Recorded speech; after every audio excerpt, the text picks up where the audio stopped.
If 15 seats were rigged, he would not be the Prime Minister of India. नमस्कार दोस्तों, मैं हूं प्रवीण सानी। दोस्तों, कांग्रेस नेता राहुल गांधी के पास आखिर ऐसा क्या हाथ लग गया जिसके आधार पर वो कह रहे हैं मोदी तीसरी बार प्रधानमंत्री नहीं होते। राहुल गांधी की 15 सीट की थ्योरी क्या है जिसके आधार पर उन्हें लग रहा है नरेंद्र मोदी को पीएम की कुर्सी से उतारने में वो कामयाब होंगे। राहुल गांधी ने आखिर अपनी बहन प्रियंका गांधी को गवाह मानकर ऐसा क्या कहा जिसे सुनकर प्रियंका गांधी ने पहले हामी भरी फिर हंसने लगी। आखिर राहुल गांधी ऐसा क्या कर रहे हैं जिसके आधार पर उनके परिवार को लग रहा है वो आग से खेल रहे हैं। वैसे तो राहुल गांधी आग से ही खेल रहे हैं। जिस तरह से वो डायरेक्ट अटैक सरकार पर कर रहे हैं, जिस तरह से उनकी दुखती रग को छू रहे हैं, आग से तो खेल ही रहे हैं। वैसे गांधी परिवार में किसे लगता है कि राहुल गांधी आग से खेल रहे हैं? क्या राहुल गांधी की मां सोनिया गांधी को लग रहा है? क्योंकि कभी उनके पति और पूर्व प्रधानमंत्री राजीव गांधी ने भी आग से ही खेला था। श्रीलंका में जलती आग को बुझाने का प्रयास किया था तो लिट्टे ने उन पर आत्मघाती हमले किए जिसमें राजीव गांधी की जान चली गई थी। कहा जाता है इस वाक्य से सोनिया गांधी काफ़ी डर गई थी, जिसके बाद उन्होंने खुद को और राहुल गांधी और प्रियंका गांधी को सालों तक राजनीति से दूर रखा। ये बात और है कि कांग्रेस के कद्दावर नेताओं की ओर से बार बार अपील के बाद वो फिर से राजनीति की दुनिया में लौटी। खैर, राहुल गांधी का सबसे चौंकाने वाला दावा तो यह है कि नरेंद्र मोदी लगातार तीसरी बार प्रधानमंत्री नहीं बनते। अगर राजीव कुमार की मेहरबानी नहीं होती तो पूर्व मुख्य चुनाव आयुक्त राजीव कुमार ने ऐसी क्या मेहरबानी मोदी पर की जिसके सबूत राहुल गांधी के हाथ लग गए। दरअसल दोस्तों, दिल्ली में आयोजित कांग्रेस ने लीगल कॉन्क्लेव का आयोजन किया। इसमें राहुल गांधी ने भी हिस्सा लिया, जहां राहुल गांधी ने डंके की चोट पर कहा कि चुनाव आयोग अब मौजूद नहीं है और उसकी निष्पक्षता खत्म हो चुकी है। राहुल गांधी ने दावा किया कि अगर लोकसभा चुनाव में 15 सीटों पर धांधली नहीं हुई होती तो नरेंद्र मोदी प्रधानमंत्री नहीं बनते। The electoral system, when we release this data, it's literally like an atom bomb. Because the truth, my friends, is that the election system in India is already dead. Please remember one thing. The Prime Minister of India is the Prime Minister of India with a very slim majority. If 10, 15 seats were rigged, and we suspect actually the number is much closer to 70, 80, 100. If 15 seats were rigged, he would not be the Prime Minister of India. And we are going to prove to you in the coming few days, we are going to prove to you without any doubt in the coming few days how a Lok Sabha election can be rigged and was rigged. So, it's very clear that the institution that holds this, that protects this, that holds this, that defends this, has been obliterated and taken over. Rahul Gandhi अपने भाषण के लिए जैसे ही खड़े हुए, कांग्रेस के कार्यकर्ताओं ने नारेबाजी शुरू कर दी। हमारा राजा कैसा हो, राहुल गांधी जैसा हो। हालांकि राहुल गांधी ने कार्यकर्ताओं को टोकते हुए कहा कि मैं राजा नहीं हूं, मैं राजा बनना नहीं चाहता हूं और मैं राजा के कॉन्सेप्ट को मानता ही नहीं हूं। सम्मेलन को संबोधित करते हुए राहुल गांधी ने कहा कि देश में चुनाव आयोग मर चुका है, उसका अस्तित्व नहीं रह गया है। मैं हाल के चुनावी सिस्टम के बारे में बोल रहा हूं। मुझे 2014 से ही शक था कि इसमें कुछ तो गड़बड़ है। मुझे गुजरात विधानसभा चुनाव में भी शक था। किसी एक पार्टी की लैंडस्लाइड विक्ट्री का ट्रेंड शक पैदा करता है। चुनाव आयोग पर जब भी हम बोलते थे तो लोग कहते थे सबूत कहाँ है। फिर महाराष्ट्र में कुछ हुआ कि लोकसभा में हम जीत गए और फिर 4 महीने बाद हम न सिर्फ हारे बल्कि पूरी तरह से खत्म हो गए। 3 मजबूत पार्टियां अचानक से गायब हो गई।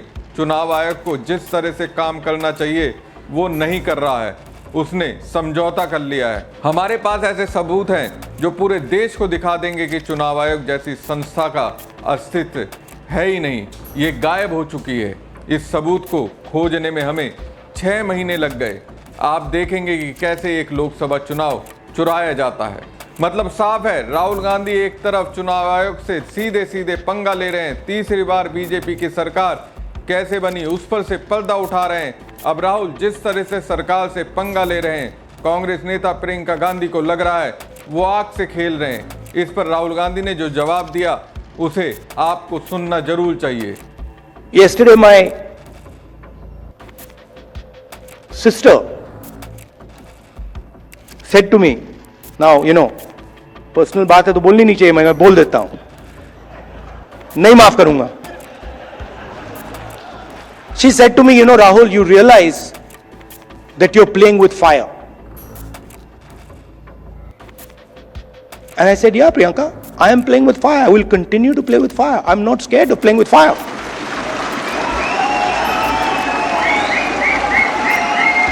I have come here. Look, I am eventually, like most of you, I am going to end up in the fire. Right? So what is the problem playing with the fire? My family has taught me that. My family has taught me do not be scared of cowards.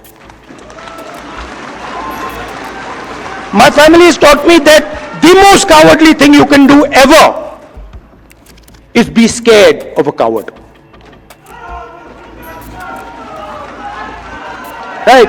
And that's who we are dealing with. You please understand.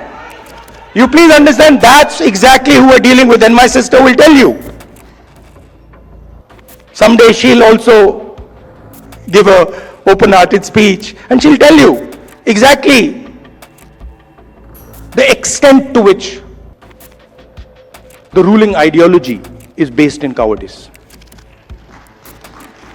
Rahul Gandhi कह रहे हैं कि मेरी बहन ने मुझसे कहा कि मैं आग से खेल रहा हूं, और मैंने कहा कि मुझे पता है कि मैं आग से खेल रहा हूं, मैं आग से खेलता रहूंगा। आखिरकार आप में से ज्यादातर लोगों की तरह मैं भी आग में ही फंस जाऊंगा।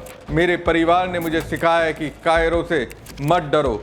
सबसे कायरतापूर्ण काम जो आप कर सकते हैं वो है किसी कायर से डरना।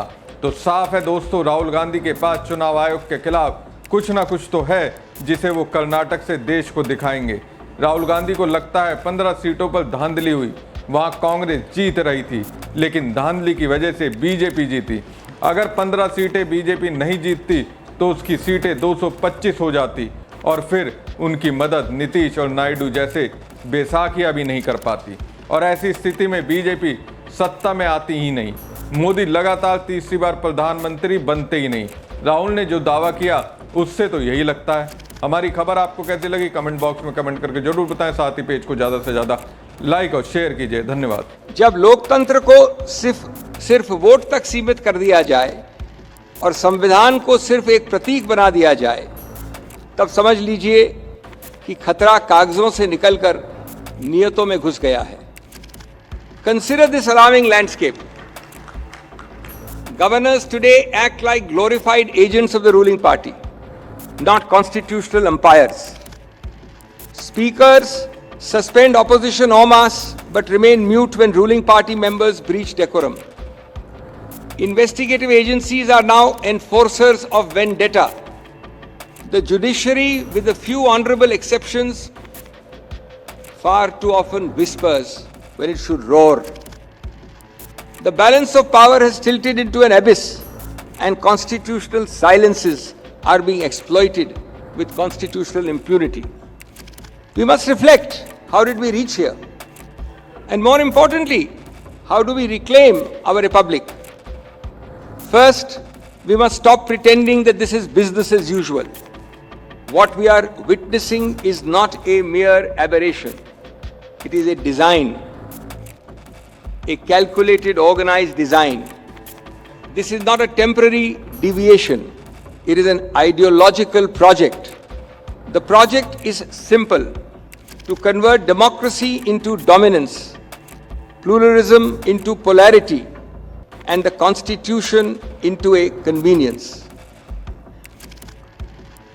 The ruling regime has perfected the art of constitutional mimicry, where they use the language of the Constitution to undermine its very essence. They hold elections but erode institutions. They appoint judges but question judicial independence. They sing Vande Mataram but jail young voices.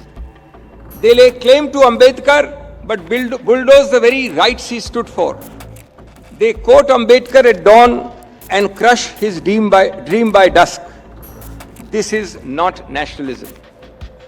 It is narrative warfare. देश से प्रेम का मतलब ये नहीं कि सरकार से सवाल न हो. देशभक्ति का मतलब ये नहीं कि हक की आवाज दबा दी जाए. और संविधान का मतलब ये नहीं कि वो सिर्फ सरकारी किताब बन जाए. As a constitutional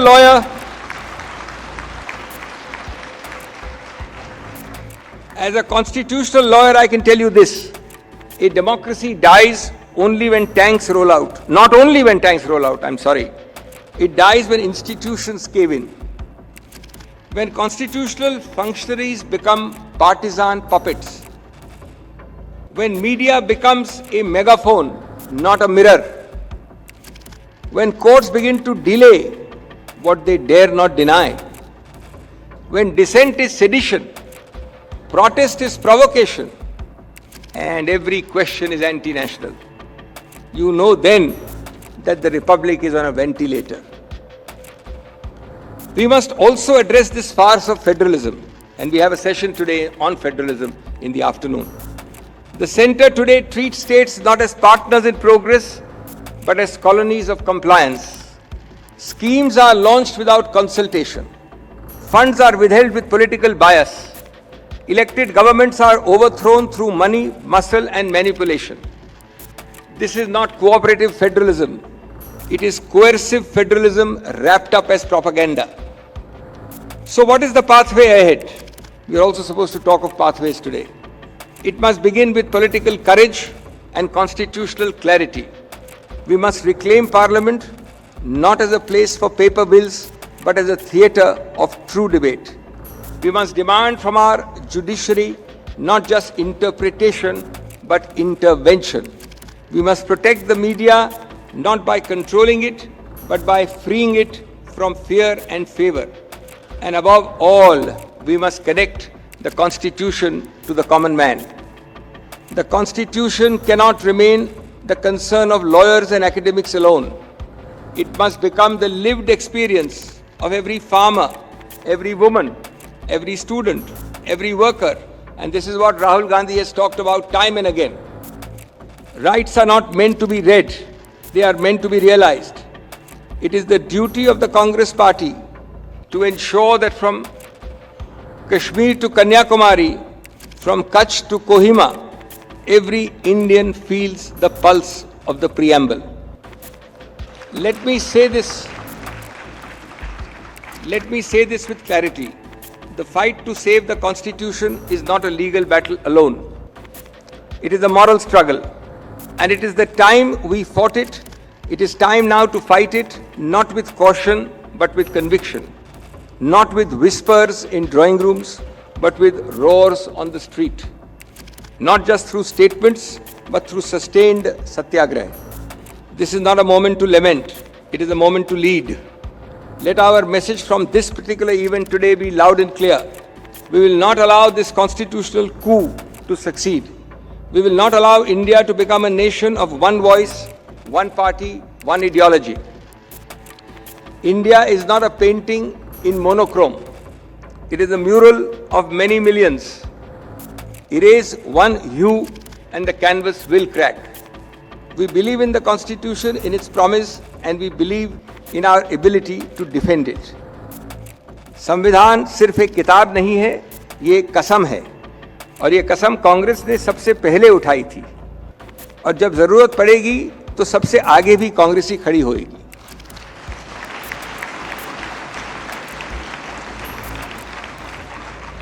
So let us rise not as opposition, but as the original vision. Let us speak not just to win debates, but to win back the nation. Let us act not for political returns, but for constitutional redemption. Let it be said in the annals of history, when the Constitution wept, it was the Congress that wiped its tears. When democracy bled, it was the Congress that bandaged its wounds. And when the Republic trembled, it was the Congress that stood firm like a rock.